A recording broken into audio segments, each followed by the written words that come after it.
Hi, I'm Ms. Smith and I teach elementary English from grades 5 to 8. I love teaching because I love inspiring students to learn new things, and I truly enjoy fostering their curiosity and creativity. In the classroom, I try to include lots of opportunities for hands-on learning. While this is definitely harder in an online setting, I try to engage students in learning through interactive activities, discussions, and group work. This gives students the chance to discuss concepts that they've learned in class and practice their skills. I also try to include a variety of visuals, such as images, videos, or diagrams, such as charts and tables. I find that students tend to learn better when they have a visual representation of what they're learning.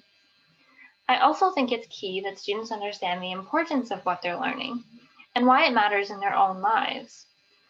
So, for this reason, I try to make connections to current events or topics that are of interest or relevance to students.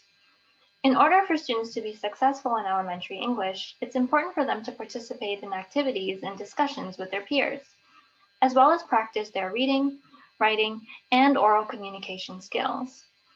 For this reason, I tend to assign homework to allow them the chance to practice those skills. Finally, I think it's important to create a learning environment where the teacher and students are partners in learning. So, in addition to students being open to learning new things, I also love to learn new things from my students, and I encourage them to share their own experiences and knowledge. In this way, we can create a positive and productive learning environment. Thank you.